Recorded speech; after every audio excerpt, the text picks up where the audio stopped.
Every year for Thanksgiving, I make the cranberries and the deviled eggs and sometimes the celery sticks with cream cheese. It's a lot of work though doing all that crap. The people make the turkey, they just throw it in the stove in the oven, and no, I'm just kidding around. It's a lot of work to the turkey sometimes. But cranberry sauce is pretty straightforward. You got 1 cup of sugar and 1 cup of water for each bag of cranberries. And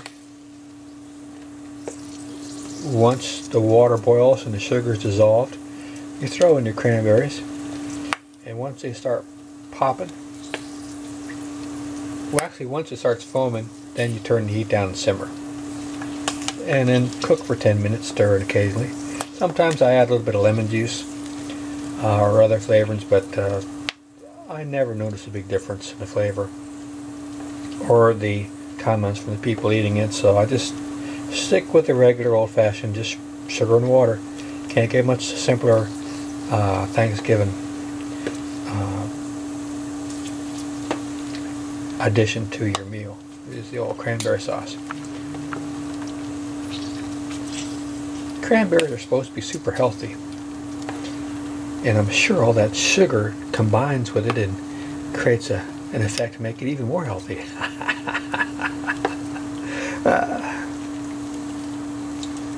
Sort of like turmeric and black pepper. It's cranberries and cane sugar. Superfood. Okay, we're almost ready for the foam. The foam indicates freshness. I like how they start popping. The deviled eggs, some years they peel easy, some years they don't. People say, well, they're fresh or they're old, or the pH of the water is different, or you cooked too long or not enough, or you didn't crack them right. And I don't know, I've tried different things different ways, and some years they work and some years they don't. Some years the eggs are with you and some years they're not. See, it's starting to foam now? There we go, that's what we're looking for. Cranberries.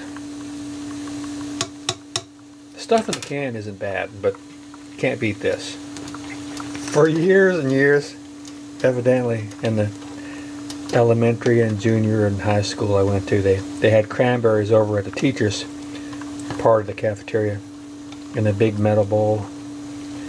My very last year at school, I happened to walk over to the other side of the cafeteria and saw the teachers had big bowls of cranberry. I thought to myself, all these years I could have been going over there and stealing cranberries from the teachers. I love cranberries.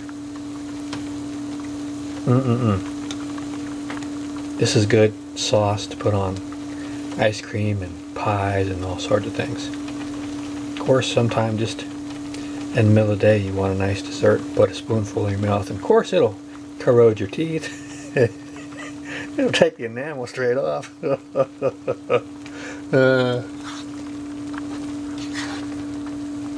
But that's just an indication of its powerful super goodness. It's supposed to cure urinary tract infections. It's supposed to be good for vitamin C and a whole bunch of other things. Help you see around corners. I imagine you combine this with pomegranate and blueberry and those new South American jungle berries and some more of the voodoo stuff that's floating around out there, you could live to be 82.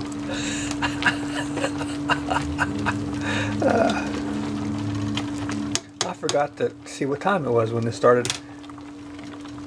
The main boil. Okay guys, 10 minutes on a simmer. We're going to simmer it now. And you're good to go. You don't have to cover it. In fact, I don't cover mine. I just simmer it. And it's going to be kind of liquidy when you're done after 10 minutes, but it's going to gel, it's going to set up. And when you're done, put it in a fancy little container or a empty yogurt carton container. Whatever. You could do Martha Stewart or you could do Robb, and whatever makes your heart content. You guys have a happy Thanksgiving. Take care. See you out there.